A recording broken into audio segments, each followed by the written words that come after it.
Olá a todos, muito bem-vindos a mais uma live daqui da Conexus NTT. Eu sou o Claudemir Scalzer, diretor da Unidade de Negócio de Comércio Exterior, da NTT Data Brasil. Agradeço a presença de todos e hoje, para falar sobre comércio exterior 2025, tendências, inovações, próximo ano, trago um convidado parceiro aí de longa data, sempre presente comigo nas nossas lives, o Carlos Araújo. Obrigado, Carlos, pela participação. Bem-vindo, tá? Por nada, um prazer estar aqui.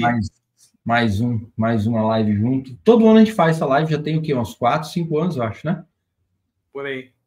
E onde a gente repassa o que aconteceu de principais acontecimentos e eventos significantes dentro do comércio exterior no ano corrente, geralmente no final do ano. Nem todo ano a gente consegue fazer no próprio ano, às vezes faz no início do ano seguinte. Esse ano a gente está conseguindo agora, justamente nessa virada, fazer esse evento, onde a gente repassa os principais highlights, né, os principais destaques do ano, faz alguma série de análises, comenta. Gostaríamos que vocês também, que estão nos prestigiando aí com a presença, comentem de onde falam, qual empresa trabalha, se puder, né? E, principalmente, durante a nossa transmissão, aqui nos comentários, deixa aí suas percepções sobre cada tema que estamos trazendo. E vamos começar provocando o pessoal, né, Carlos? 2024 foi um ano bom para os negócios, para a vida pessoal também, por que não, né? E o que vocês esperam aí para o ano seguinte? O que vocês estão enxergando de crescimento, de melhoria, de oportunidade, de desafio? Para você, Carlos, foi bom 2024? Foi muito bom, mas o ano começou com muita loucura, né? Começou com frete, com guerra, mudanças significativas no setor governamental. O governo já tinha dado o pontapé logo ali no primeiro trimestre de que no fim do ano já faria o desligamento faseado do Siscomex. Então, lá no primeiro trimestre, a gente já sabia que a partir de outubro a coisa seria bem corrida, como a gente está vendo isso hoje. Questões que não estavam previstas em 2023, como uma guerra no Mar Vermelho, o frete disparando preços absurdos. O começo do ano foi um começo do ano quente, ninguém imaginava que poderia ser tão acelerado logo nos primeiros meses do ano. Bom, conforme o pessoal vai colocando aí as mensagens, a gente vai comentando também. Eu vou compartilhar com vocês um slide onde a gente trouxe alguns materiais. Esse material é a fonte do MDIC. Ele é até o último corte foi de outubro de 2024. Né? As exportações ali com leve crescimento ainda, né? As exportações, as importações com crescimento um pouco maior. Porém, como o volume é muito grande, o saldo da balança corrente ele ainda está positivo, superávit, né? Até outubro de 63, se eu não me engano, aqui é trilhões, né? Isso, trilhões. Isso aí. Não, bilhões. Bilhões, né? Bilhões, 73 bilhões, exatamente. A China e Estados Unidos, como sempre, disparados, né? A China deu uma pequena reduzida comparado com outros períodos aí de menos 3%, participando 29,4% do total. Estados Unidos aumentando a sua variação e participando em 11,6%.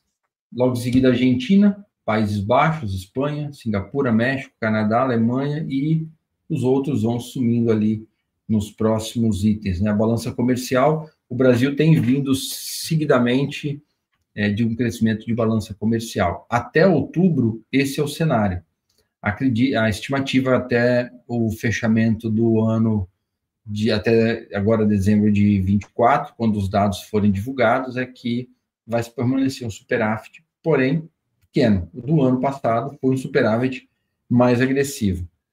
E por que a gente fala de commodity? Porque o Brasil é um país que as exportações estão fortemente concentradas nessas commodities, né? Nesses produtos primários aí da cadeia. Nas exportações, a gente tem a distribuição dos estados participantes nesse cenário: São Paulo, Rio, Minas, Mato Grosso, Paraná, Pará e Rio Grande do Sul, Goiás, Bahia, Santa Catarina. Fortemente concentrado em São Paulo, né? Meio que o Brasil está meio que ali, o eixo São Paulo, Rio e Minas, né? Mato Grosso, Paraná, Pará, muito forte no agro, proteína animal. Pará crescendo muito em minério de ferro, né? Cooperação da Vale lá nos Carajás. Então, são estados que têm um destaque muito grande dentro do agro, né? Que é uma coisa muito forte. As commodities, principalmente distribuídas dessa forma. Soja dominando. Logo em seguida vem ali com 13% a parte de petróleo, óleos brutos e minerais. Depois minério de ferro, obviamente as principais commodities, né? Logo em seguida, se eu não me engano, pelo número vem açúcar e melaços, com 5,5%. E aí vai depois distribuindo para os demais, né? Café, representando 3,2%. O Brasil tem um histórico muito forte com essas commodities. E as importações do Brasil, as relações de comércio do Brasil, bem distribuída nessa linha, né? Com a Rússia bem presente, bem forte aí. A Argentina, a Alemanha já vem com um papel um pouco maior, os Estados Unidos e a China perde um pouco o percentual, não é tão grande quanto nas exportações, porém a Rússia começa a aparecer aqui, né? Nas importações, a Argentina, a Índia, a Itália, México. Utilizante da Rússia, né? E não só por isso também, muito de produtos industrializados ou, enfim, de produtos de precisão. A Alemanha é muito forte, a Europa é muito forte nisso, né? Produtos de alto valor agregado, não só tecnologia, né? Também distribuídos as importações pelos estados. São Paulo domina, como todo ano, né? Já tem um tempo que esse cenário vem acontecendo. Santa Catarina já pula em segundo. Nas exportações ele estava bem lá embaixo, agora ele já está em segundo. Muito pela presença das tradings, que concentram operações nesses estados, fortemente. Rio, também agora, logo em segundo. Paraná, não é Minas e Rio em segundo e em terceiro, já tem Paraná. Minas já pula lá para quinto, né? Quinto. Amazonas, por conta da Zona Franca de Manaus. E o Espírito Santo, que não aparece muito na exportação. O principal foco aqui é frutas, café, gengibre, né? E minério também, um pouco de petróleo talvez, mas é percentual ínfimo que nem aparece nessa lista inicial. Carlos, quer comentar alguma coisa aí desse cenário? Quero. O Brasil, a gente viu aí, apesar de não ter um crescimento tão significativo de um ano para o outro, manteve aí um superávit comercial robusto, né? E assim, eu acredito que foi principalmente impulsionado pela exportação de commodities. Você já falou aí, soja, minério, petróleo. Esses produtos continuaram a ser os principais motores da exportação brasileira, e isso não podemos deixar de dizer que foi beneficiado pelos preços favoráveis lá fora no mercado internacional.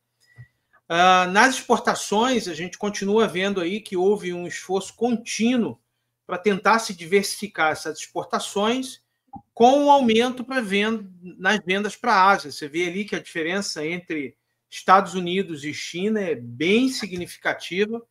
E aí, quando você coloca a Argentina, se eu não me engano, que é o terceiro parceiro comercial ali, está mais distante ainda.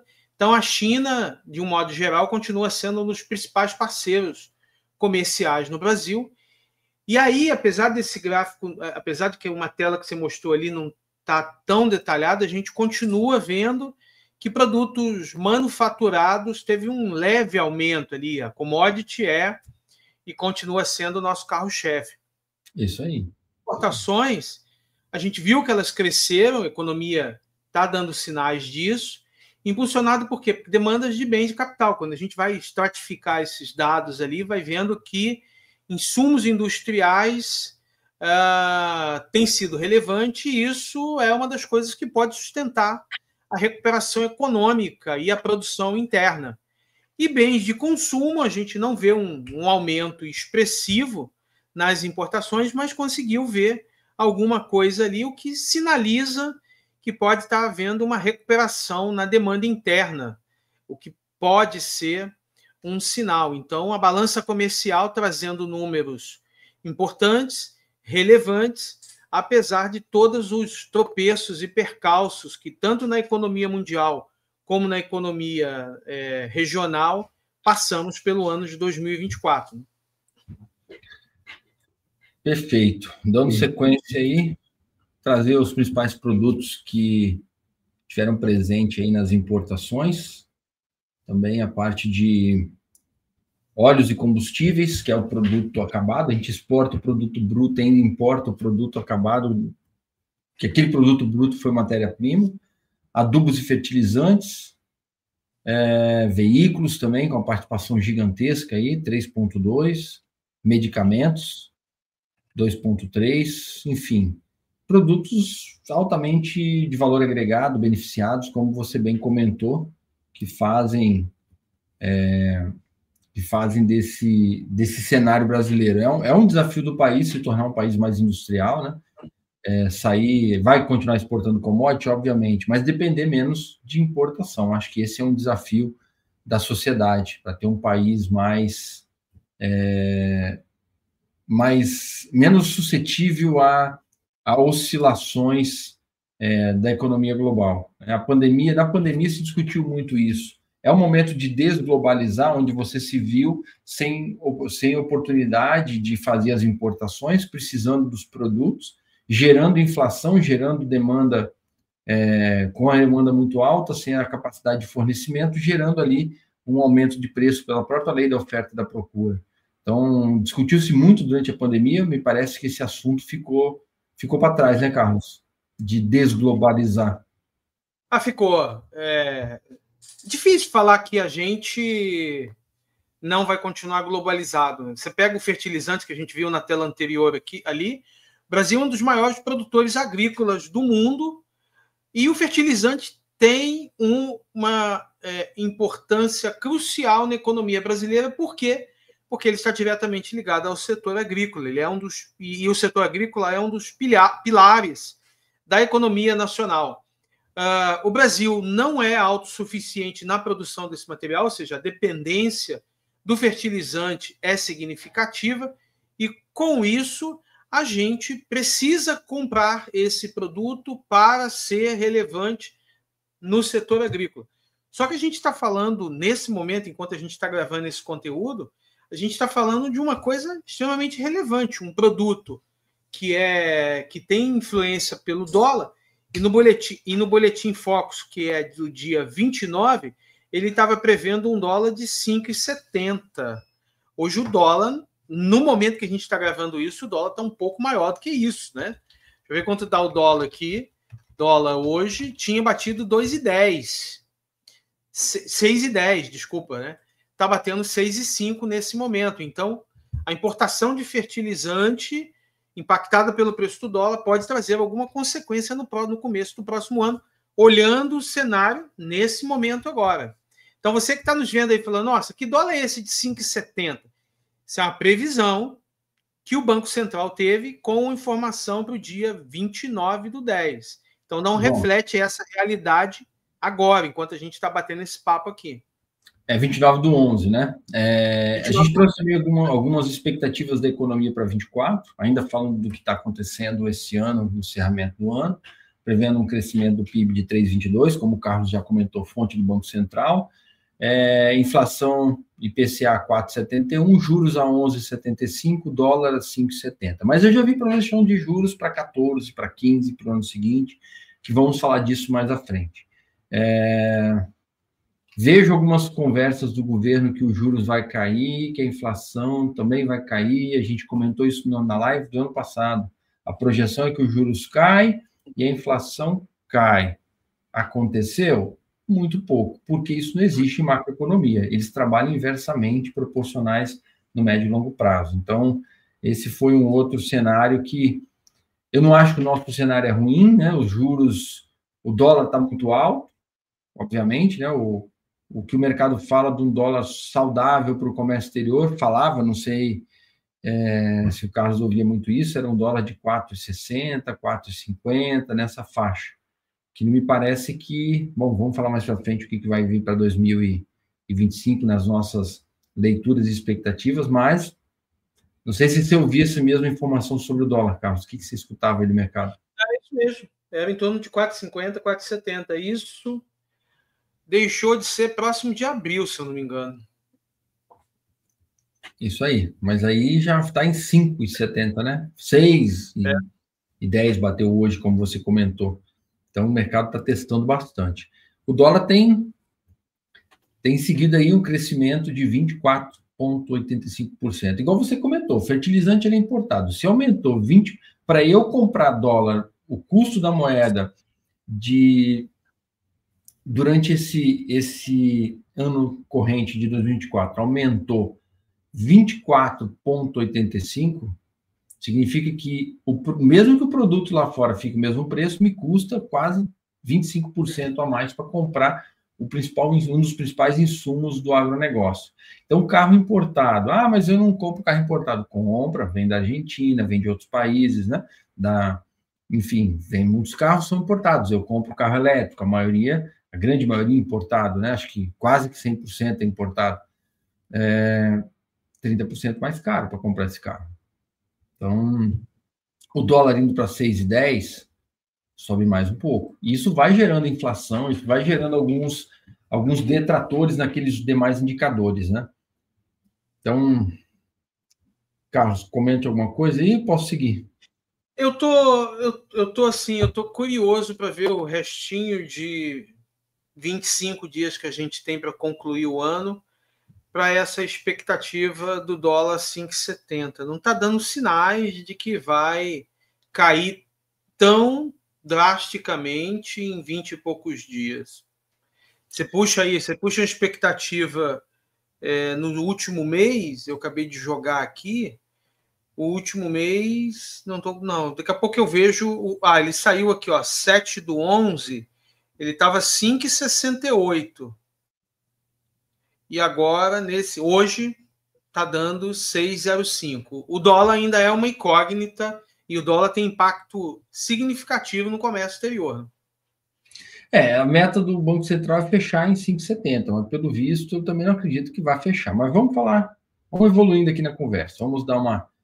A gente trouxe aqui algum gráfico das principais commodities: combustível, minerais, alimentos, matéria-prima agrícola, e o total das commodities, que é a linha em vermelho, né? Com o índice dessas commodities, o índice de preço dessas commodities, gerado pelo MDIC, na Secretaria de Comércio Exterior, e colocamos algumas linhas dos principais eventos que a gente fala muito. A pandemia fez isso, a invasão da Ucrânia fez aquilo, o ataque do Hamas fez isso. Observem que muitas vezes o impacto desses grandes eventos nas commodities, ele ocorre, mas não é em todas, e não é instantâneo. Você pode ver que aconteceu o Covid ali em 20, mas 21 começou a ter um impacto muito forte em minerais. Qual a relação? Tem relação direta? Nem toda commodity tem commodity que pode diminuir, mas, por exemplo, combustível diminuiu, porque andou-se menos de veículos terrestres durante um certo período. Mas muitas vezes não tem tanta relação também, né? A gente fica com muita frase comprada, muito pensamento comprado de que a pandemia fez isso, a invasão da Ucrânia, o ataque do Hamas, aquilo, outro, e muitas vezes são outros fatores da economia que impactaram na movimentação das commodities. Não sei se você já se pegou, Carlos, fazendo alguma associação, alguma coisa a esses eventos, e muitas vezes descobre depois que não tem relação direta. Já aconteceu algum caso com você? Já aconteceu, você se perde bastante por acreditar nisso. Em macroeconomia é difícil você achar relação e causalidade em tudo, tem que ter bastante cuidado. Exatamente. Eu queria ouvir de vocês, o que vocês acham dessa, vocês que estão nos acompanhando aqui, o que vocês acham dessas projeções, se vocês entendem, onde vocês entendem o impacto maior de cada principal evento. Colocamos alguns aqui, não colocamos, por exemplo, a eleição americana, que teve impacto no dólar, no dia da eleição, bolsa, dólar, ficou tudo meio perdido, é normal. Nós temos questões internas também, de reforma tributária sendo discutido, do INPE sendo lançado, uma série de outros que muitas vezes não tem tanta relação. Esse gráfico que eu acabei de mostrar é da exportação e esse é o da importação, tá? Então, não necessariamente vamos deixar de importar alguma coisa por conta da invasão da Ucrânia, né? A gente vai ter que achar outro fornecedor, que é uma das coisas que o mundo está aprendendo com esses grandes eventos. A questão do Hamas, as commodities ficam praticamente estáveis depois. Então, não tem uma relação tão direta desses eventos como a movimentação de algumas commodities na importação, por exemplo, né? Tem no agronegócio, obviamente. A questão com o Hamas, o Israel é um grande fornecedor de fertilizantes para o Brasil, de insumos agrícolas, né? De tecnologia agrícola, e diversos outros, mas a relação muitas vezes não é tão direta e tão forte quanto a gente imagina no nosso dia a dia. Bom, a gente fez um apanhado dos principais eventos que aconteceram durante 2024, separamos em semestre, né, em 2 semestres. Quer comentar alguns aqui, Carlos? Falei bastante aqui, até o pessoal deve estar enjoado de ouvir minha voz. O frete, o aumento de 170% não era esperado e foi atribuído isso à crise do Mar Vermelho, mas, de novo, essa causalidade, para mim, não se sustenta. A gente não sabe dizer, e aí é do verbo não saber mesmo, se houve uma oportunidade de se aumentar o frete ou se efetivamente a guerra criou um problema que não estava sendo esperado. O fato é, em 2024, pagamos, logo no começo do ano, quase 200% no frete, e isso impactou direto as nossas compras. Chegamos a ter cotação a $2.000 e, de repente, foi a 5, 6 e perpetua até agora. Já pagamos em setembro e outubro $7.000, $8.000 de frete, já está a 5 e alguma coisinha, mas não são os 2.000 do começo do ano. Isso trouxe um impacto e logo no começo do ano. O mantra passando ali, caminhando para deixar de existir, foi algo muito relevante que trouxe o CCT e foi, digamos, um novo cenário, um novo comércio exterior. Hoje mesmo eu estava comentando com alguém aqui no trabalho o quão fácil está você utilizar o CCT com todo o conjunto de informações. Está muito rápido, muito objetivo, só que lá atrás, quando implantaram isso, a gente viveu dias de caos também, até o sistema se estabilizar. E a Intermodal batendo recordes de números, tanto que eles trocaram de pavilhão. No próximo ano já vai ser um pavilhão diferente, maior, mais próximo de tudo. Foi algo que foi muito bom em 2024. Canton Festa teve lá também, né? A Canton Fair, absurdo a movimentação que se tem, a quantidade de negócio que se gera. É impressionante. Se a gente fala que a Intermodal é gigantesca, é incalculável o tamanho da Canton Fair. Quem não foi, quem faz negócio com a China e ainda não foi, precisa ir. Mas é que a proposta da Intermodal é um pouco diferente da Canton Fair, né? A Canton Fair ela tem o objetivo de apresentar os fabricantes, os fornecedores, os exportadores chineses e simplificar a entrada do mundo no mercado chinês, né? Já a Intermodal é muito mais a parte da logística, serviços em geral.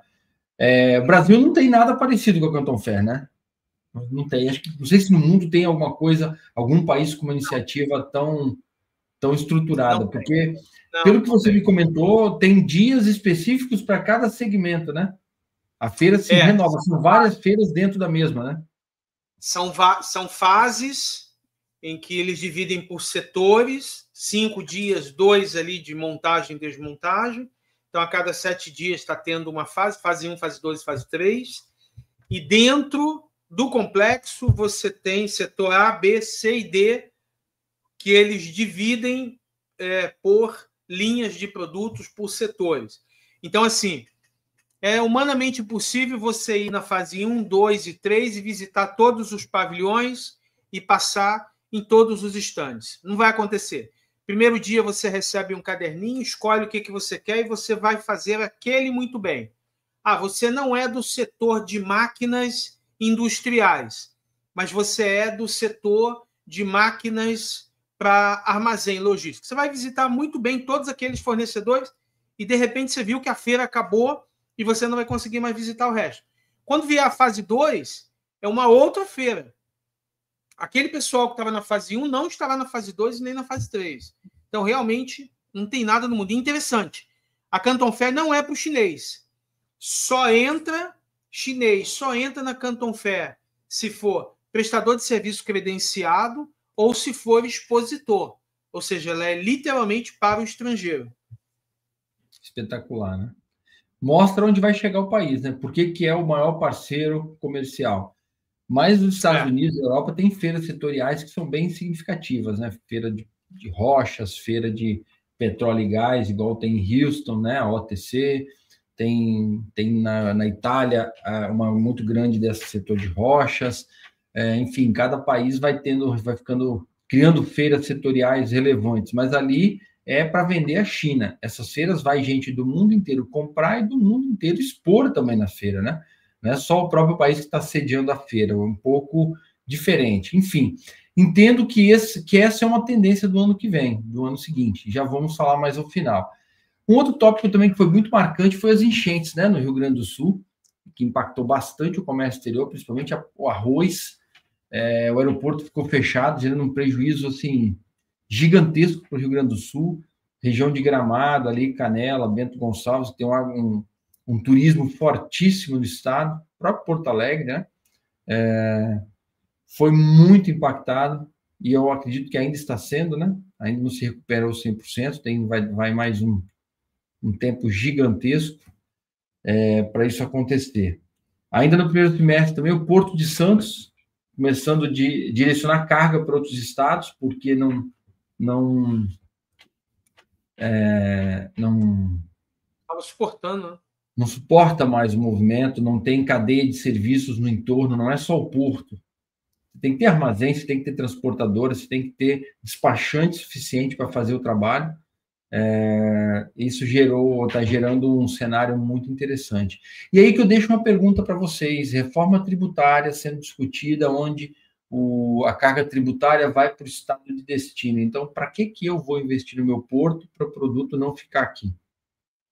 Então, quem vai ter que investir é o Estado. A lógica da reforma tributária é que o produto chega pelo porto mais próximo da área de consumo, para ser viável. Então, um produto que é consumido em Santos, que é em São Paulo, que é o maior estado, maior economia do Brasil, ele vai tendenciar a chegar por Santos, ou por algum porto de São Paulo. Como que isso conecta? Essas duas informações não se conectam. Elas, muito pelo contrário, caminham em lados completamente opostos. Será que quem está cuidando da reforma tributária entende que o Brasil não consegue rodar dessa forma? Lógico que tem um período de transição, mas se não tiver investimento para termos uma logística eficiente, o colapso está anunciado. Ou vai gerar um custo de vida maior para nós brasileiros, né? O que você acha, Carlos? Então, o Porto de Santos movimenta aproximadamente 25% de todo o comércio exterior brasileiro, com gargalos estruturais que parecem não ter fim, né? Um leilão que estava previsto para 2025, que visava aumentar a movimentação em até 50%, eu não tenho ouvido falar disso. E você ainda tem situações que estão trazendo à tona desafios. 27 a 32, os benefícios fiscais dão por si encerrados. Aí fica a pergunta: estados que são hoje um atrativo para empresas para levarem para lá vão continuar tendo essa movimentação? É uma pergunta honesta, como o estado do Espírito Santo, como o estado de Santa Catarina, que não são estados consumidores. Boa parte dessas operações estão destinadas a outras grandes operações. O que vai ser desses portos a partir desse novo cenário? São perguntas só, não tenho respostas. Mas se nada for feito, vai ser algo que vai causar grande transtorno. Isso aí. Tivemos também um apagão cibernético, né? Naquele software de segurança que deu pane geral, principalmente um apagão aéreo. Eu sofri esse apagão, estava em Nova York voltando para Miami e meu voo foi cancelado. Fiquei 3 dias atrasados meu retorno, e isso acabou gerando também um impacto nas cargas aéreas, né?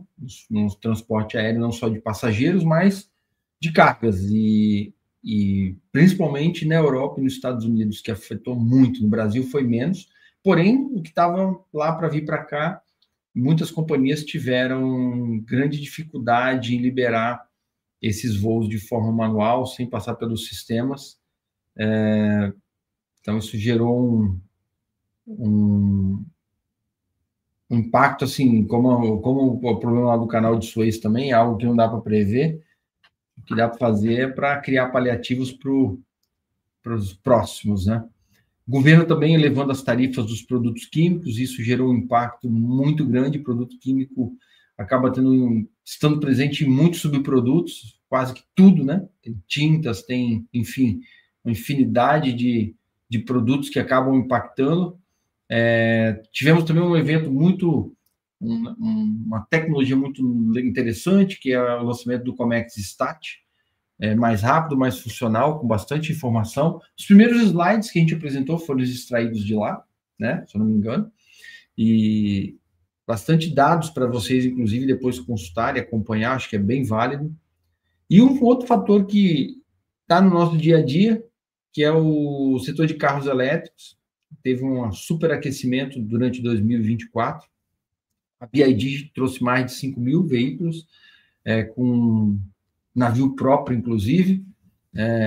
Tivemos também uma economia de quase 1 bilhão nas importações, com os benefícios que tinham sobre carro elétrico, que foram revogados ou venceram. Então, afetou muito o preço. O imposto de importação, se eu não me engano, né, Carlos, que passou a 15%, não é isso? Foi caindo. A BYD, no ano de 2024 soltou carros um atrás do outro para o Brasil. Inclusive, no Espírito Santo, a gente viu uma quantidade gigantesca nos terminais de carros.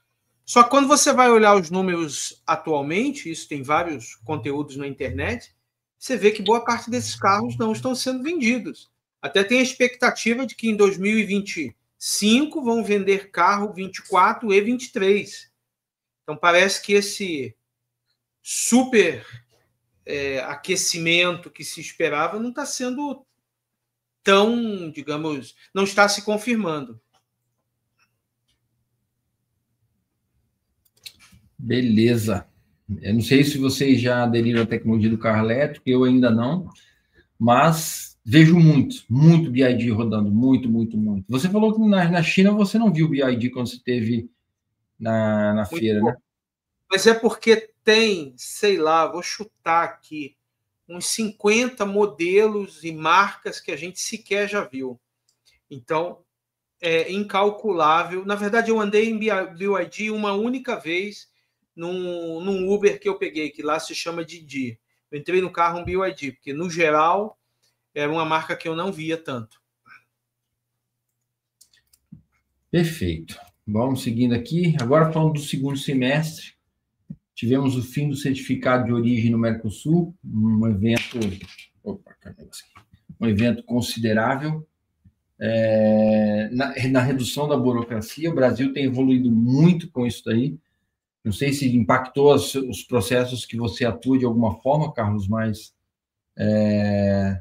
tivemos essa mudança operacional, essa mudança prática.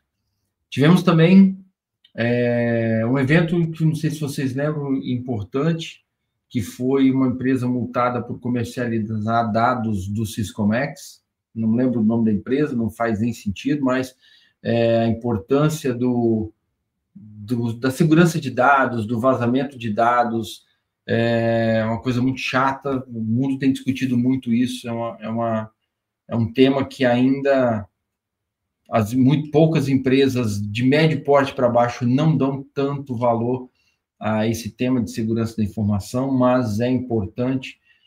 Se você não dá valor, um dia pode acontecer com você e é muito ruim para o seu negócio. E eu acho que vale a pena um pensamento mais enérgico sobre o tema, né? Acho que essa é a palavra. Também tivemos a obrigatoriedade do INPE, né, Carlos, nesse segundo semestre, começando agora em outubro de 24. Agora, em janeiro de 25, vem a próxima fase, que vai entrar um volume gigantesco de possibilidades do INPE, de obrigatoriedade, na verdade, não possibilidades. A primeira fase foram aquelas DIs que têm tributo suspenso ou não tem incidência do imposto, a grande maioria não tem LI. Nessa agora já começa com a tributação normal, então a grande massa já começa agora no início do ano. Espero que todos tenham feito o dever de casa. Que seja empresa ilimitada, tá? É um volume ilimitado, grande, isso aí. Ilimitado. E tem uma grande questão aí, porque lá no cronograma está dizendo que é anuente etapa 1 e 2. E até o presente momento ainda não se sabe o que é anuente etapa 1 e o que é anuente etapa 2. Suspeita-se que Anvisa e MAPA deva ficar para março ou abril, que é quem concentra o maior volume.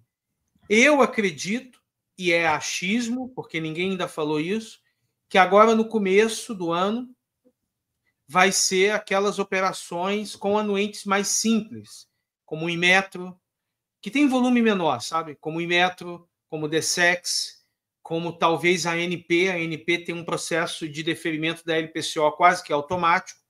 Mas assim, Anvisa, MAPA deve ficar do primeiro para o segundo trimestre. E Exército, por exemplo, deve ficar para o segundo trimestre, ali, quase para junho. Por quê? Porque o gargalo do comércio exterior está nos anuentes. Para a receita do INPE, testes, isso está rodando, está acontecendo. Sim, e também o ICMS. Hoje, num grupo que a gente tem aqui, uma pessoa falou que um cliente dele registrou 3 operações com exoneração do ICMS, porque era admissão temporária, em São Paulo, e a Cefaz pediu 72 horas para dar retorno. 72 horas. Isso porque a gente está tendo operações pequenas, que é Recof, Repetro e admissão temporária. Imagina quando tiver uma operação de recolhimento integral ou demais fundamentos. Janeiro vai ser extremamente interessante, Cláudio, assim, vibrante para quem está... Eu acho que vai ser a virada da curva, onde começamos a experimentar esse novo sistema, né, de forma efetiva. E eu gosto da frase que vai ficar muito ruim antes de ficar muito bom. Essa é a minha leitura. Vai ter muita dificuldade de adaptação. Tem muita gente procurando a gente agora para falar do tema. Agora, início de dezembro, para começar em janeiro. Não vai conseguir. Esse daí vai fazer de qualquer jeito, como dá, e vai indo. E, enfim, tem gente achando que vai ser prorrogado. Eu não apostaria nisso. Eu acho que a gente não deve olhar essa Cláudio, alternativa. Hoje eu estive visitando um amigo que ele é de uma grande trading, e essa trading é seu cliente. E eu perguntei assim, tudo bem com o catálogo? Ele, não. Falei, como não? Tem ninguém fazendo? Não. Na empresa X, não tem ninguém fazendo. Não botaram a mão? Não, não botaram a mão. Cara, mas ela é ilimitada, então em janeiro ela vai ter que fazer. Todos nós sabemos. Eu falei, tá tudo bem? É o que tem. O que aconteceu com as trades nesse processo, né? Ela foi esquecida, né? A impressão que fica é que não esqueceram das trades, né? Só tem um campo para você botar a conta bancária. Então, conta e ordem você tem que debitar na conta do cliente encomendante. Você tem que receber o adiantamento, porque você não consegue indicar uma conta para cada encomendante. Você tem uma série de dificuldades como trading, no catálogo, enfim. E as trades demoraram para perceber que eles foram esquecidos, viu? Porque eles também não se deram conta disso. A grande maioria não se deu conta. E com isso, chegou-se ao ponto de estar aí a data, agora está todo mundo discutindo como vai ser, enfim.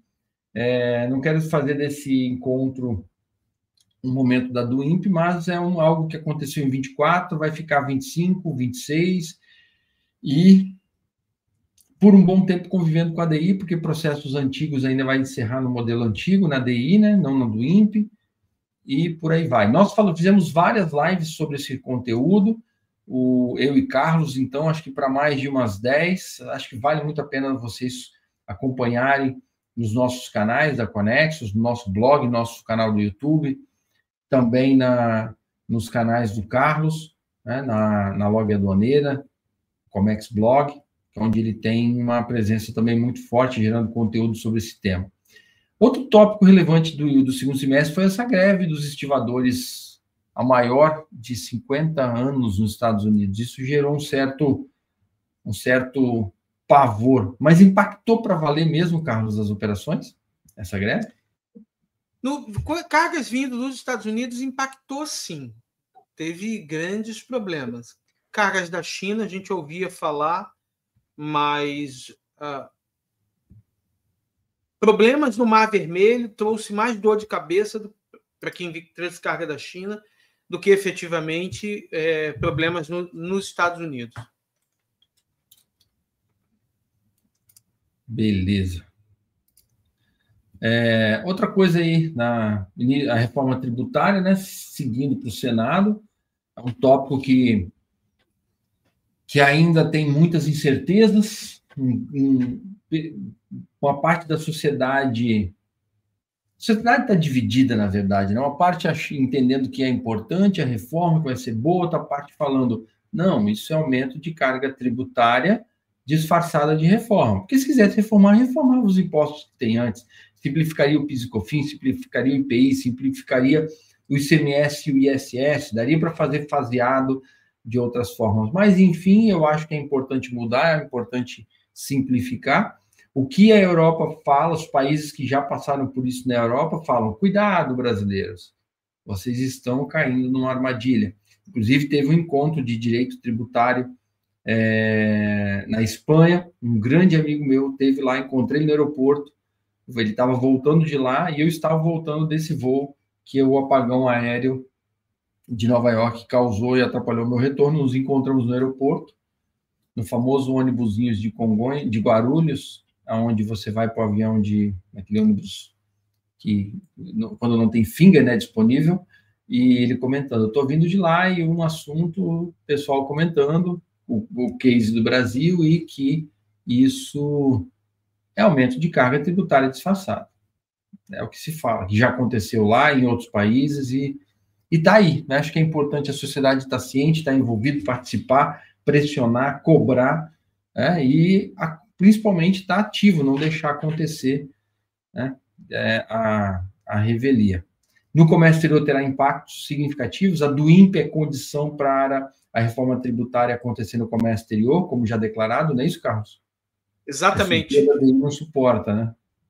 PIS e COFINS, NBS, CBS, não tem como recolher na DI, vai ter que ser só na do INPE. Então, esse é um processo que tem que ser resolvido no ano que vem. Não há como se discutir.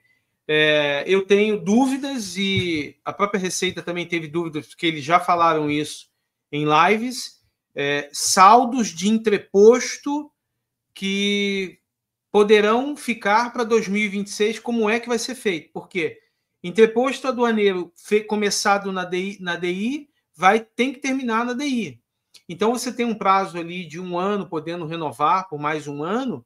Como é que vai ser feito se precisar de renovação e passar 2026? Não vai dar para recolher do INPE. Então, é uma incógnita que o mercado tem aí que resolver. Boa, isso aí. Bom, Maersk também, outro evento interessante, a Maersk investindo 1,6 bi no terminal de swap, aumentando ali a capacidade, otimizando a operação. Porto de Santos, novamente, como assunto, no segundo semestre de 2024, operando próximo ao limite. Quando eles falam próximo ao limite, ele já está no limite há muito tempo, na minha leitura, Carlos, porque eu só ouço essa fala. Então, não sei se ele está próximo do limite, né? Eu acho que já passou e não tem o que fazer. A gente viu isso acontecer em Santos, né? Outro evento importante que eu chamo a atenção é o ouro batendo recorde histórico. Essa informação confusa de se ler, porque todo mundo entende que quando o ouro sobe, está se lendo uma pane no mercado financeiro, alguma outra catástrofe. O mercado vai até o ouro como reserva segura, se prevenindo ou mitigando um risco. Então, não sei, o mercado financeiro, alguns falam de uma nova guerra precificada, né? Um conflito desses aumentando na Ucrânia. Recentemente, os Estados Unidos autorizou a Ucrânia a lançar um míssil para a Rússia, um míssil americano. Isso gerou uma repercussão absurda. A Rússia lançou de volta um míssil com potencial para ter carga nuclear, mas não possuía carga nuclear, carga atômica, né? E, enfim, não sei se a gente está lendo aqui alguma tendência, mas é algo que sempre o mercado financeiro leu dessa forma. Aumento do ouro significa que as pessoas estão com medo, estão vendo riscos muito altos e estão criando as suas reservas. Só que o mundo globalizado também a economia nunca foi tão grande, então muitas vezes uma parte está vendo isso e pode ser só uma aposta, uma especulação, né? Não dá para precisar ainda esse evento. Brasil e China também firmando 37 novos acordos no G20, o impacto algo que promete o crescimento dessa relação, já é a maior, né? Já é nosso maior parceiro, como a gente viu e como o Carlos bem comentou. Esses acordos tendem a trazer para a gente um possível cenário da China a continuar dominando aí a relação comercial com o Brasil. A novidade aí também do Trump vencendo as eleições nos Estados Unidos, né? De forma avassaladora. O que você achou, Carlos, dessa vitória? Você gostou? Você acha que foi positivo para o Brasil, para o comércio exterior, o Brasil? É difícil dizer que é bom ou ruim, gostei ou não gostei, porque é uma outra realidade. Agora, o jogo internacional começa a mudar. Essa semana já teve um tweet do Donald Trump direcionado ao PRICS. E imediatamente a Rússia já se posicionou no sentido assim, quem quer uma nova moeda é o Brasil, não foram a gente. Porque o Trump ameaçando literalmente assim, vocês querem fazer isso, então não serão mais parceiros. Eu acho que agora os Estados Unidos, na minha leitura, e aí eu não sou analista político, estou dando uma opinião aqui que posso estar errada, assim, Estados Unidos sempre foi o guardião do mundo no mundo econômico, no mundo militar. O que a gente viu nos últimos 4 anos é os Estados Unidos com uma força menor e muitos outros países se aproveitando disso. A visão do Trump continuar sendo esse guardião. O Brasil não é alinhado com os Estados Unidos politicamente. Ali, o próprio governo brasileiro tem as suas críticas e deixa elas muito claras. Não sei se vai ser um bom negócio para o Brasil, a não ser que o Brasil faça diplomacia. O presidente pode não gostar de um presidente, pode não gostar do outro, mas os diplomatas fazem o que tem que ser feito. é para se esperar. Não sei dizer ainda, não consigo cravar se o jeito que o Brasil vem fazendo política até então, com esse novo governo, vai ser um bom negócio. Ou se vai ser agridoce, né? Ou se vai Bom, ser agridoce. os auditores fiscais também entraram em greve. Esse é um outro fato recente, agora no segundo semestre. Carlos, isso está impactando alguma coisa? Porque modernizou-se muito, né, cara? Não. Assim, ó, estou falando aqui, agora, nesse momento com o que a gente tem. Tem os DIs no canal verde, tem os DIs no canal vermelho, e está literalmente acontecendo tudo. Hoje, eu fiz uma retificação de manhã, 2 horas depois a DI estava desembaraçada, fim da tarde agora a gente carregou. Então, não tenho greve aparente para mim, mas essa é a minha realidade. É difícil, mas eu estou vendo no mercado também que não tem ninguém reclamando, a minha DI está há 20 dias sem distribuir. Eu vejo isso na Anvisa, sabe? Mas aí a Anvisa desde sempre, né? Não consigo ter uma licença de cosméticos em menos de 21 dias. É o que eu escuto acontecer. Perfeito. O Israel também aprova cessar-fogo com Hezbollah. Dólar batendo R$ 6 a cotação com a apresentação do pacote fiscal. Não sei se é pacote ou pacotinho, a gente ainda não sabe dizer. Enfim, mercado pode não ter reagido tão bem a esse cenário. E eu queria trazer também, além dos principais dados de mercado, um pouco do que a gente viveu aqui na Conexus, na NTT, dentro da divisão de comércio exterior, dentro de 2024. Atendemos mais de 18 mil tickets de suporte. Nosso NPS ficou entre 82 e 85, a gente colocou 82 aí de forma conservadora. Mais de 50 projetos estratégicos, dentre eles do INPE e uma série de outros, né? Que a do INPE tem LPCO, tem catálogo. Mais de 90, quase 99 mil horas de desenvolvimento. Crescemos 30% a receita. Colaboradores aí, né, para quem não conhece, estamos com 144. Esse número oscila entre 144, 145 a 155. Nosso número sempre teve essa variação, dado as questões de turnover, enfim, de necessidade de evolução do time conforme o mercado exige. Queria aí agradecer aos clientes, aos parceiros da Conexus, você também, Carlos, que está sempre com a gente nessa jornada, participando, sempre crítico, porque parece que a gente está aqui falando juntos, você também é cliente da Conexus, dá muita sugestão, participa de bastante coisa do nosso dia a dia. Eu acho que é muito importante essa proximidade da empresa, do fornecedor com o cliente, ouvir o cliente. A gente não consegue acertar todos, não consegue atender tudo, mas a vontade é para tal. Então, agradecer aí também, principalmente a você que nos apoia aí em todos esses desafios. Obrigado. Uma honra estar com todos vocês junto. Isso aí. Agora nós vamos falar um pouco de 2025. Falamos aqui quase uma hora, porque acho que 2024 foi um ano com bastante pontos aí para a gente ter observado. Bom, para falar do ano seguinte, a gente se espelhou. Queria comentar que nós não estamos trazendo aqui a nossa opinião somente. Olhamos o que os principais players de mercado estão olhando para o ano seguinte, né? JP Morgan, Barclays,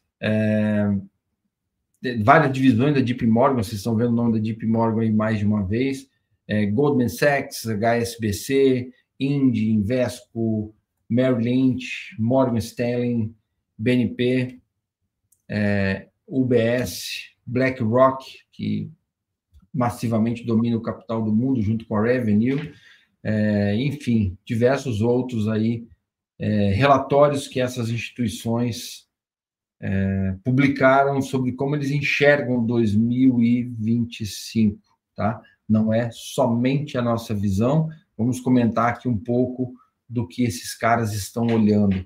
E eles fazem esse dever de casa muito bem feito, melhor do que ninguém faz, eu acredito, tá? Bom, o que esperar de 2025? Estamos falando aí do Banco Central, um crescimento PIB de 1,95, dólar a 5,60, aí já não sei, inflação 4,40, juros a 12,63, tá? O que você acha dessa projeção, Carlos? Qual a sua opinião? Você apostaria? Um dólar 5,60 em 2025 tem que mudar muita coisa, porque nossas contas internas não estão lá essas coisas, com juros ainda, tem gente falando em 13 a 14. O cenário político ainda reforça um cenário de que esse dólar não sei se vai cair tanto. A gente está falando em 50 centavos de queda, considerando hoje aí a 6,5. 45 centavos é muita coisa para acontecer. O PIB está dentro do esperado, você olha as outras projeções aí em torno de 2%, mas com a inflação de 4,40%, ou seja, vamos ter uma retração aí de quase 2,50. E os juros, a gente vai ter mudança de presidente do Banco Central em breve, né? Então, talvez um presidente mais alinhado com a equipe econômica que possa ter alguns artifícios, algum mecanismo, que esse que está lá é bem conservador. Pró-mercado, deixa a coisa acontecer como é que ela vai acontecer. 2025 pode ser interessante, né? Usando as suas palavras, pode piorar um pouco mais para depois melhorar, né? Eu acredito assim, o que eu tenho visto desses relatórios dessas grandes fundos e bancos, instituições financeiras, eles estão apostando num juros perto de entre 14 a 16, a inflação entre 4 e 5, o crescimento do PIB um pouco maior também, 2,5, nessa média aí, pegando a média do que a gente viu, e o dólar um pouco acima de 5,60. Eles estão projetando o dólar, mantendo.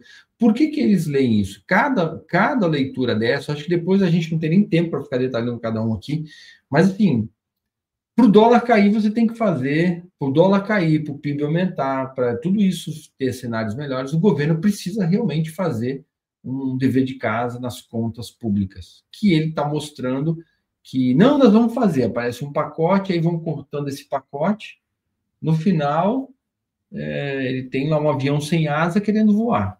E não tem nem hélice em cima para girar. Se tivesse, pelo menos viraria meio que um helicóptero fajuto. Mas enquanto tivesse esse movimento muito complexo em termos de sociedade, muito difícil de equalizar os números com as vontades, a gente vai ter um país que vai andar para os lados, né? Por mais alguns anos, enfim. Também não sei se um governo de extrema-direita teria sido melhor para o Brasil, tenho lá minhas dúvidas. Eu acho que a gente está meio que sambando entre os piores. Bom, os principais temas para 2025. Do INPE, como a gente já falou bastante, vai ficar no nosso 2025 martelando a base operacional. Ela pode atrapalhar os negócios, Carlos, na sua visão? Não vejo nada que atrapalhe, não, porque não é um cronograma de agora. Inclusive, esse cronograma que está implementado e que está sendo mostrado está sendo cumprido. Então, não tem nenhuma novidade. Nenhuma novidade. E já passou por 4 governos, né? Se era para atrapalhar... Fala atrapalhar, assim, as empresas não conseguirem se adaptar, entregar uma coisa... ter dificuldade nas operações. Não falo em termos de economia como um todo, né? Mas das empresas isoladamente. Os primeiros 3 meses vão ser de sofrimento, mas não vai ter jeito.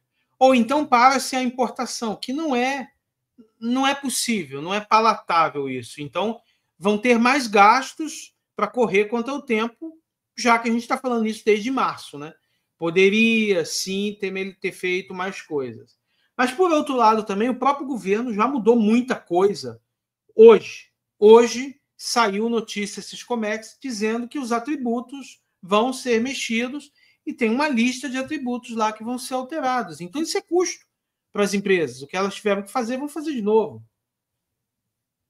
Muita gente deixando para a última hora porque acha que vai ter que fazer de novo, então vai deixar bem perto da data de virada para a produção, que é um risco, mas eu também entendo a postura. Se for calculado, sempre cabe, né? Bom, o cenário fiscal da reforma tributária, a gente comentou, a reforma tributária voltando forte aí nesse ano seguinte, 2025. os debates aumentando, as negociações políticas, o que vai mudar ou não vai mudar. Um deles, se a trading continua existindo ou não. Até agora parece que não existe trading após reforma tributária. Eu, particularmente, tenho lá minhas dúvidas. Eu acho que vai se achar uma saída, né? Já estamos dando para os estados um pouco mais de autonomia dentro do projeto, comparado com o projeto original. Então, se você dá autonomia para o estado, você cria brecha para você criar algumas questões diferenciadas naquele estado que beneficia a trade e a movimentação de empresas para aquela região. A reforma tributária tem impacto, sim, no comércio exterior, está intimamente ligada do INPE, como a gente comentou anteriormente. E temos um outro ponto que são questões de geopolítica no aspecto global. Esses conflitos, se vão aumentar, se não vão, esses têm um impacto significativo no que pode acontecer com o comércio exterior. A questão também da infraestrutura, supply chain dos portos, a parte de inteligência artificial, que também vai estar bem presente. Bom, a do INPE, como a gente comentou, os impactos no comércio exterior, vai ter implementação da fase 2 e 3 para este ano de 2025, deve gerar uma economia de até 40 bilhões por ano. Isso é o que está sendo divulgado em termos de economia, tanto para governo quanto para iniciativa privada, que é aquilo que é a minha visão pessoal. Depois de ficar ruim, vai ficar muito bom. Quando ficar muito bom, essa será a economia. Até lá vai gastar um pouco para chegar, mas vai chegar lá. A reforma tributária, existe uma preocupação muito grande com o déficit fiscal. O que a reforma tributária vai gerar em cima desse déficit fiscal? As incertezas, como eu comentei, sobre o aumento da carga tributária, a existência ou não, os estudos de adaptação das trades para manter competitividade, se elas vão continuar existindo, essa é uma dúvida que eu comentei, e os regimes especiais de Zona Franca de Manaus. Zona Franca de Manaus, no projeto original, né, Carlos, ela permanece existindo, mas outros regimes como drawback, entreposto, também continuam existindo, porém, essas trades com regimes sobre os impostos que vão, que hoje são ICMS e se tornarão outros nomes, tende a desaparecer. Não é isso? Ou entendi errado? Não, é isso mesmo. E tem uma coisa interessante aí que acabou de acontecer agora no fim do ano, que é o projeto de lei 4423 de 2024, que é para modernizar o comércio exterior brasileiro, que vai substituir a lei 37 de 1966. Começou a ser discutido agora, então a gente vai ver ao longo dos próximos meses, o ano que vem, um debate intenso, porque assim vai se pegar tudo que a gente tem hoje que já precisa de uma modernização e está se discutindo, está se colocando uma melhoria. Na reforma tributária, você estava falando dos estados, os estados podem criar alguns tipos de tributos até 2043 para produtos semi-elaborados, algo assim. Eu também não duvido que eles vão ter algum artifício para continuar concedendo algum benefício fiscal, porque tem estado que vai deixar de existir quando o benefício fiscal sumir do mapa a partir de 2027 até 2032. Se nada fizer, esses estados não serão mais sequer lembrados. O nosso estado aqui do Espírito Santo ele depende muito dos benefícios fiscais para manter ativo economicamente. Dizem que não, eu duvido, mas é a minha visão. O comércio exterior é super relevante para o Espírito Santo, é o que graças ao Fundap e outros benefícios, e eu acredito que o fim dele vai gerar um impacto significativo. Mas, dando sequência ainda nos eventos geopolíticos, o retorno do Trump à política global, né? O efeito do retorno do Trump, principalmente na relação com o Brasil, como você comentou agora há pouco, se vai ser positivo ou negativo, existe uma divergência de ideais e de ideologias políticas e de visão de mundo, mas eu acredito que vai ser uma relação que os Estados Unidos precisam do Brasil e vice-versa, assim como Estados Unidos briga para ter uma relação mais forte com o Brasil e diminuir a participação da China, isso é óbvio, os dois disputam muito esse papel na política econômica, no cenário econômico global, não na política, né? Me desculpem. Então, acredito que não vai ser ruim. Talvez não vai ser espetacular, mas não vai ser ruim. Pode influenciar muito o Brasil nas próximas eleições, né? Emplacando uma parceria com outro governo de direita, como Trump tem com o governo da Argentina, uma proximidade muito grande com o Milei. Também temos um outro fato bem importante, que é a ampliação das tarifas comerciais nos Estados Unidos, tentando atrapalhar o mercado da China, aumentando o custo no comércio global e desestabilizar essas cadeias de suprimentos que ficam muito vinculadas ao mercado chinês. Isso pode gerar uma certa tensão, um ruído que não é bom nem para nenhum dos dois países, mas é um fato muito, muito possível aí de vermos acelerando. Como eu comentei, o governo do Milei, também com ideologias diferentes do governo atual brasileiro e muito alinhado com o governo americano. Isso pode impactar de uma certa forma, a relação Mercosul, onde, como a gente viu, é um parceiro ali, a Argentina tem uma parceria muito forte comercial com o Brasil, e isso pode ser afetado de alguma forma. O Mercosul também buscando novos parceiros, como a gente viu recente ali,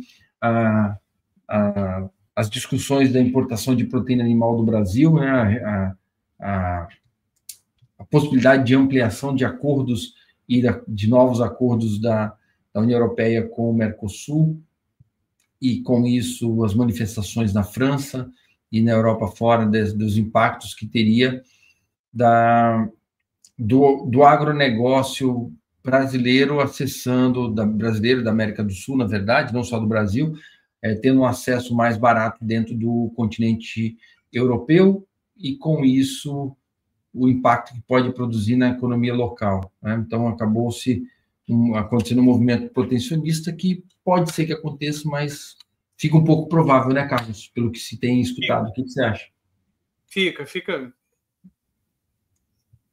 O Brasil caminha... Assim, a América Latina está passando por algumas mudanças. Tem Argentina, Paraguai. O Uruguai acabou de ter uma eleição agora com um governo de esquerda. E os Estados Unidos olhando muito para a América do Sul. 2025 vai ser um ano interessante do ponto de vista geopolítico para a América Latina. O que o governo do Trump prepara para o lado de cá? Isso vai ser uma surpresa, hein? Isso aí. E ainda na parte da questão dos conflitos, né? Se os conflitos forem contidos, não se expandirem, não tomar proporções maiores, a economia global, o comércio global tende a crescer 3% nas previsões que encontramos. Na questão do supply chain, infraestrutura de portos também, que é uma área que o Brasil precisa evoluir muito. Se fala muito na diversificação da cadeia de suprimentos, né, em resposta não só aos conflitos geopolíticos, mas às diversidades e dificuldades, buscar novos fornecedores, estudar, ampliar as operações para mais de um país, não só para vindas pela China, importo da China, por que não ter um fornecedor vindo também da Índia ou de outro país que consiga me dar alternativas para barganhar preço ou para desviar de possíveis limitações logísticas, né? A sua ida para a China... Você sabe que o Brasil tem aumentado as investigações de direito antidumping com a China. O próximo ano pode ser, apesar da China ser o maior parceiro comercial do Brasil, o próximo ano pode ser de muitos implementos. Produtos que até então nunca sofreram direito antidumping começaram a ser analisados, digamos assim, né? Abriram-se investigações. Já foi para o aço, agora tem a indústria plástica está passando por isso também. O governo brasileiro tem colocado isso como prioridade em sua política comercial. Mas é um tema muito complexo esse do dumping também, porque você tem que ter uma estrutura local num custo acessível, né, que você permita ser economicamente viável e que já tem um investimento estruturado para você não aniquilar a indústria local. Se você faz o dumping para proteger uma indústria local que é ineficiente e cara, você está condenando o país a uma catástrofe no futuro. Né? Então, é um tema muito polêmico e perigoso que os países usam e são muito criticados pelos outros países que sofrem o impacto dos seus produtos pelo dumping no país do lado comprador. Né? Mas o Brasil tem dumping de alguns produtos que claramente não produzimos. Né? Há quanto tempo temos dumping de alho? Por quanto tempo tivemos dumping de vidro? Agora não tem mais. Mas ainda temos de cerâmica. A indústria da cerâmica do Brasil é relevante, importante, com uma boa tecnologia. Importar cerâmica da China é proibitivo. Aí o que faz? Empresas chinesas com fábricas na Turquia, e na Turquia não tem dumping para o Brasil. Isso está entrando no Brasil vindo da Turquia, legalmente, mas com empresas chinesas trabalhando lá. Loucura, né? Outro desafio aí para 2025 são os desafios do transporte marítimo, né? Questões de disponibilidade, oscilação de preço. Depois da pandemia, o mundo viu uma oscilação no preço do frete, encontrando mínimas, eu não diria, mas máximas absurdas, né? Durante a pandemia, a gente falou sobre isso em algumas lives nossas. Frete chegou a bater o quê? Você lembra dos números de cabeça, Carlos? Que me fugiu 14 aqui. a 15 mil. 15 mil dólares o container, né? Container, 14 a 15 mil dólares. Absurdo. Hoje está quanto a média? Em torno de 5.500. Ainda assim é alto, né? Muito alto. Já chegou a ser no começo do ano a 2.200. Qual que é o preço saudável que você entende China-Brasil? 1.800, que é o que todo importador quer, quanto mais barato. Mas assim, a gente esperava 3 a 3.500 dólares um container. Já 2 mil dólares mais caro. Você pega uma empresa que importa 100 containers por ano, é uma variação muito grande. Também está previsto alguns investimentos importantes no Porto de Santos para aumentar a capacidade, modernizar. Santa Catarina, Espírito Santo, né? Espírito Santo está construindo uma outra estrutura portuária na cidade vizinha aqui de Vitória, né? Aracruz, Maceió, Santana e Itaguaí, no Rio também, que promete uma ampliação da capacidade logística portuária do Brasil significativa. Inteligência artificial, um outro tópico que já está na moda, está meio que muitas pessoas me procuram para falar do tema, imaginando que a inteligência artificial vai fazer o trabalho por ele. A gente viu isso no catálogo de produto, Carlos. Quantas soluções usando IA no catálogo de produtos e as mesmas sendo abandonadas de forma massiva porque existe a alucinação, o erro da IA, o ser humano entrando numa zona de conforto e achando que a IA está fazendo tudo por ele e não fazendo. Isso pode com a possibilidade de riscos graves, né? Mas eu acredito muito forte do uso da IA na análise de dados. Isso é muito, muito vantajoso. E o que você tem visto, Carlos, desse tempo no seu dia a dia? Qual a sua visão aí desse uso da IA para 25? Você também enxerga que vai ter um crescimento? Continua nessa pegada? Eu tenho certeza que vai continuar usando ele em crescimento. Eu tenho certeza que empresas, setor público, a Receita Federal está na primeira linha de uso. E profissionais vão entender que trabalhos feitos pela IA, com análise de dados, coleta, separação, repetição, não há igual. Assim, não vamos fazer melhor do que a IA em hipótese alguma.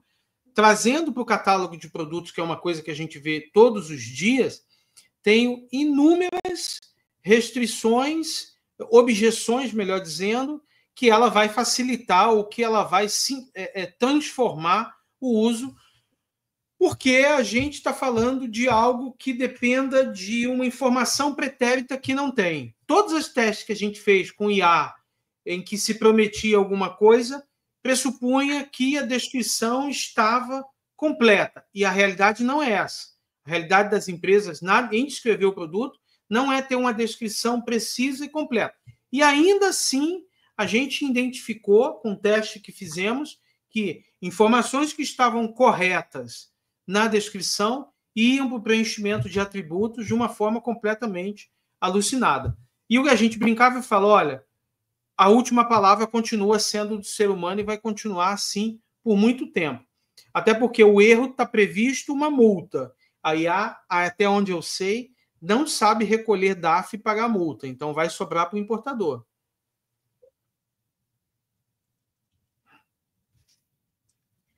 E a IA no dia a dia das empresas, cada vez mais presente, né? Já estão. Mas essa IA vai chegar no dia a dia de uma forma como já está acontecendo. Vai chegar sutil. No Teams, com uma IA que faz a ata da reunião, muito bem, resume. Num Copilot do Windows, nas ferramentas da Google, nas ferramentas de marketing digital, nos buscadores de internet, na produção de conteúdo. Enfim, está presente, as empresas estão buscando soluções, não tem solução genérica, né? Essas são soluções para o dia a dia, para o cotidiano, mas o que se fala muito assim, ó, você tem que ter um problema real para saber onde aplica IA. Quanto maior o volume de dados, quanto maior a sua necessidade de refinamento, você consegue usar a inteligência artificial, não só processamento em linguagem natural, que é tipo chat GPT, como machine learning, que é o aprendizado de máquina a partir de padrões e dados numéricos e estatísticos e predição de tendências de futuro. Isso ainda tem muito espaço. Tem muitos poucos problemas foram resolvidos, dado a imensidão de possibilidades. Eu acredito que em 2025 esse tema vai ser assim gigantesco. O investimento nessa área vai ser absurdo. O aumento dos investimentos das empresas também tende a ser absurdo. Todo mundo que a gente fala está buscando e está desenvolvendo coisas para resolver problemas em cima de IA. Cada vez mais soluções sobre o tópico, cada vez mais solução embarcada. Temos também ali ferramentas de IA para o catálogo de produtos, que a gente comentou, algumas foram empregadas, a grande maioria infrutífera, né, com índice de falha muito grande, a multa assusta quem está utilizando, e o que preocupa quem faz o investimento é justamente o seu funcionário abrir mão de uma conferência porque uma ferramenta contratada está fazendo. Faz 1, acerta, faz 2, acerta, faz 3, acerta, faz 10, acerta, faz 100 e acerta 80%. 20% você está suscetível a risco, né? E se você faz uma importação para terceiro, e o terceiro não vai assumir esse risco, você vai ter que suportar isso. Então, é perigoso, as empresas têm olhado isso com cautela, vai ser ajustado essas tecnologias com o tempo, eu acredito fortemente, né? Mas não sei se você testou alguma, Carlos, que foi 100% linda e maravilhosa. Se tiver, compartilhe com a gente. E outra, 95% de acerto ainda me causa pânico, porque um erro me traz uma multa que pode começar com R$500. Então, eu não estou nem um pouco entusiasmado de que esse serviço vai ser feito por uma máquina, só pela máquina. Não vai. Como a classificação fiscal não vai ser, como a interpretação de leis não vai ser, vai ter a necessidade... A inteligência artificial vai facilitar a nossa vida. Eu vou pegar uma base de dados gigantesca e vou conseguir extrair dados muito rapidamente para aquilo que eu quero com a inteligência artificial. Posso preencher campos do catálogo de produtos. Você tem itens na NCM que tem 44 atributos. Será que eu consigo preencher a maior parte? Será que a ferramenta me dá a possibilidade de eu preencher vários deles em massa? Tudo isso a inteligência vai me ajudar. Mas o dedo final lá para dizer manda tem que ser ainda do humano. Perfeito. Pensei que você fosse compartilhar aqui. Não, tive um caso, só tive sucesso. Bom, a gente trouxe também para vocês uma análise de uns principais eventos aí, numa análise regional, também extraída daqueles relatórios dos principais instituições financeiras. né? No Brasil, ainda falando muito em taxas altas e política fiscal que desafia o crescimento do Brasil. Esse é o tópico. O Brasil precisa trabalhar essa balança, né, de reforma estrutural, preocupação com a política fiscal, que se isso não for tratado vai gerar um ambiente financeiro desestruturado, inseguro, pode afugentar capital estrangeiro. Esses caras que fizeram o relatório são a mala do capital estrangeiro, são os caras que trazem e levam o capital estrangeiro para fora, de volta, né? Então, assim, se não reduzir o custo de crédito e tudo mais, vai limitar os investimentos e crescimento econômico. Então, é um dever de casa que não tem opção. Se não for feito, o impacto já está anunciado. Aquelas projeções lá no início, elas não vão acontecer se não for feito uma série de políticas e mudanças, né, Carlos? Vai se identificar não é catástrofe, mas não vai atingir nem aqueles números, como, por exemplo, o PIB de o crescimento do PIB de 1 ponto alguma coisa ali. Não vai, né? O dever de casa está pronto, se não fizer, já sabemos que vai acontecer. A China também, estímulos do governo chinês, que pode surpreender o crescimento do país. Eles ainda continuam enfrentando limitações no consumo dentro do setor imobiliário, que passou uma certa crise ali. O maior player da área imobiliária, que é um grande comprador de aço brasileiro, na China, teve um certo impacto, né? Teve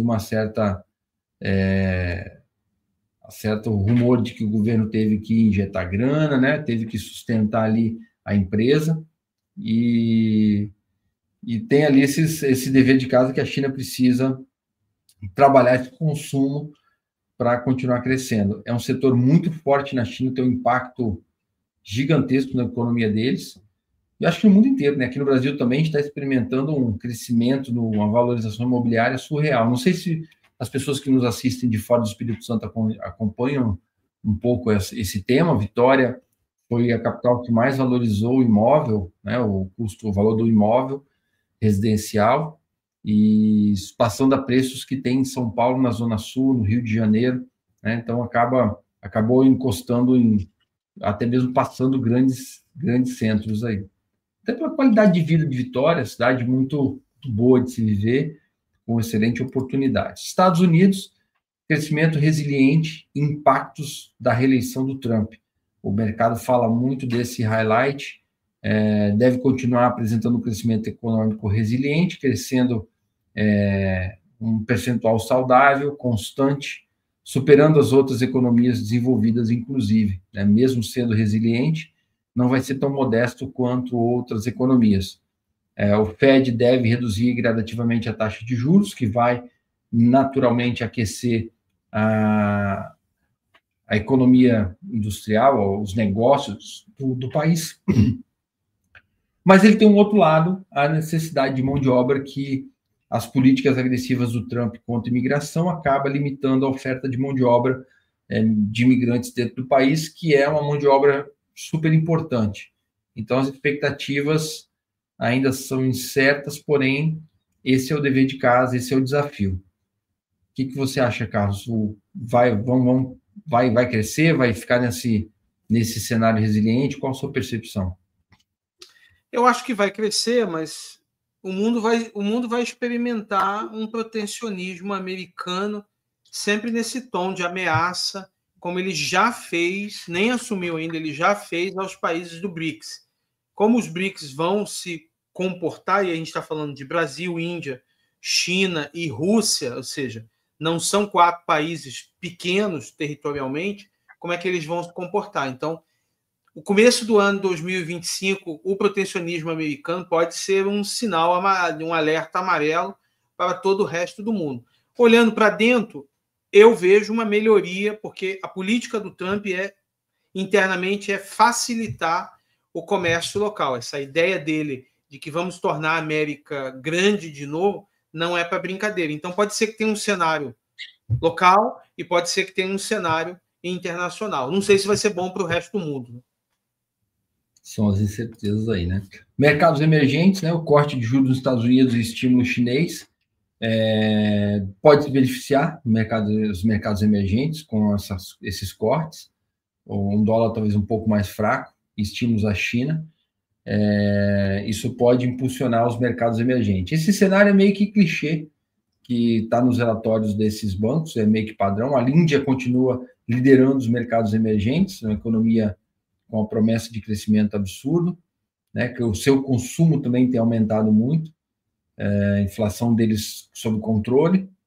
Essa é uma tendência que que os bancos, os grandes fundos, as grandes instituições financeiras viram para o ano seguinte. Precisam também aumentar o investimento em infraestrutura, esse também é um tema clichê em todo o país emergente. Você acaba tendo uma infraestrutura, uma estrutura de consumo ainda frágil, e também, numa outra mão, uma infraestrutura logística precária, né? Precária ou ainda inadequada para um crescimento. Não só o consumo, mas a logística bem frágil, bem limitada. Na zona do euro, uma recuperação lenta, com os desafios industriais e altos custos energéticos. A questão da crise da Ucrânia, o conflito na Ucrânia impactou muito com as restrições impostas à Rússia, principalmente ao gás, que eles usavam para, politicamente correto, queimar e fazer sua energia limpa, que eu nunca entendi isso, mas está aí, é o que temos para hoje. Enfrentam uma recuperação lenta, né, a tendência para 2025, com desafios ainda nessa linha dos custos energéticos, e para estimular essa economia, para tentar, na outra mão, o Banco Central Europeu deve reduzir aí juros na mesma linha dos Estados Unidos para aquecer os negócios, o investimento privado, gerar mais crédito, tornar mais barato o acesso a recursos financeiros para o setor privado continuar crescendo e empreendendo. A Europa Central, a inflação em queda e vulnerabilidades geopolíticas estão mais próximos geograficamente desses conflitos, né, Carlos? Então, eles sofrem mais do que o Eurozone, né? A Europa tem passado... A Europa o próximo ano vai se mostrar um desafio enorme para a Europa. Eu vejo os Estados Unidos com uma certa distância. O governo Trump sempre foi muito crítico à política digamos, energética da Europa. Ele avisou no primeiro mandato que a Rússia poderia causar problemas, e agora eles aí já estão enfrentando todo a política energética. Eu quero dizer, a política energética da Europa sempre foi pautada no gás russo. Quando eles ameaçaram a desligar, eles desligaram ou reduziram. Isso fez a Europa sofrer bastante. É isso. Bom, Reino Unido, crescimento moderado e melhorias pós-Brexit. Também vai manter... O Brexit é uma coisa que o Reino Unido ainda está acontecendo, né? Está acontecendo. Eles estão melhorando essa relação porque deu uma certa desgastada. Também tem a queda gradual da inflação que está prevista, acho que vai dar uma certa... Na outra mão também com a tendência do aumento dos salários reais. Isso vai ajudar a recuperar, mas ainda tem uma rusga ali dessa questão do Brexit. Tem muita coisa, tiveram que reconstruir muitas questões, né, de relações de comércio exterior com o próprio restante da Europa, que estava num bloco mais já rodando há muito mais tempo.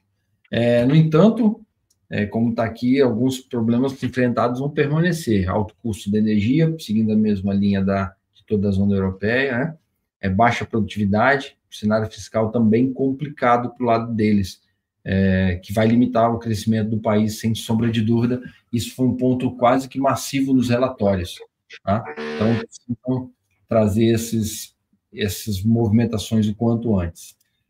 Canadá, corte de juros impulsiona também a recuperação da economia, é uma outra tendência que o Canadá vai seguir os Estados Unidos, deve estimular o consumo e investimento, recuperando aí o ritmo da economia nos patamares que estavam antes. Japão, o aumento salarial e o consumo, o aumento salarial vai estimular o consumo, essa é a tendência, e, por consequência, a economia.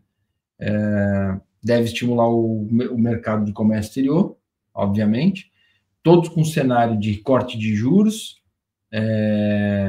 investimentos de estrutura, e com isso, algo extremamente positivo de forma geral, que esses deveres de casa foram todos feitos. Eu queria reforçar a todos aqui o nosso compromisso em atualizá-los com essas evoluções no decorrer do ano. O comércio exterior ele não é uma coisa simples de prever, a gente usou bastante desses fundos para entender o que vai acontecer na economia, que acaba refletindo o que vai acontecer no comércio exterior. Um evento aumentou, a inflação, alguma coisa aconteceu com o mercado de bolsa, isso impacta no dólar, impacta no comércio exterior, impacta no custo Brasil, que impacta na inflação. É uma roda que estão todos esses fatores intimamente conectados, a mudança de um impacta o outro. Então, macroeconomia depende desse sincronismo. Você aumenta a taxa, você diminui a taxa de juros, você incentiva o investimento da iniciativa privada, você permite o empreendedor ter acesso a um dinheiro mais barato, aumentar seus negócios, investir em maquinário, se tornar competitivo, ter produtos locais ou criar indústria local que você tenha somente importados, e isso é algo que vai mudando durante o ano. Essa é a fotografia que está desenhada em dezembro do que pode acontecer para o ano seguinte. Essa fotografia vai sendo atualizada no decorrer do ano, e nós temos o compromisso, eu, Carlos, Conexus, NTT, de mantê-los atualizados conforme a gente vai fazendo outros conteúdos, também nos nossos blogs, né? conexus.com.br/blog, vocês conseguem acompanhar o que a gente está falando, o que está acontecendo de novidades dentro do comércio exterior. Esse tema do INPE, né, Carlos, falamos bastante esse ano, eu acho que a gente tem muito para falar em janeiro, estamos ansiosos para ver o que vai acontecer, né, como vai ficar isso tudo. Janeiro a gente vai ficar testando para saber se tudo que dissemos, tudo que disseram e tudo que previram vai acontecer. Os primeiros dias de janeiro vão ser bem interessantes para quem vai precisar registrar uma do INPE, porque vão ter situações que não há outra alternativa, vai ter que ser a do INPE. Só tem essa, né? Só tem essa, não há muito o que fazer. Então, passamos o ano inteiro prevendo, passamos 5 anos prevendo, por exemplo, que nós teríamos licença flex para a maioria dos produtos. Aí veio a Anvisa e disse, nós não queremos ter licença flex. Veio o mapa e fala, peraí que eu não sei se vai ser tudo isso. Aí você tira o mapa e tira a Anvisa da jogada, você diminui drasticamente a operação. Então a gente vai ter que ver como é que as coisas vão acontecer. O fato é, vai ter do INPE sim em 2025. Gostemos ou não gostemos, não há como ser diferente. E, por favor, acompanhe a gente nas redes sociais, Comex Blog, Conexus, NTT Data. Foi um prazer trazer aqui para vocês a nossa visão de 2025, esse resumo de 24. Obrigado, Carlos, pelos seus comentários, sua participação. Obrigado a todos que nos acompanharam aqui até esse momento e até uma próxima. Nos vemos em breve. Até mais.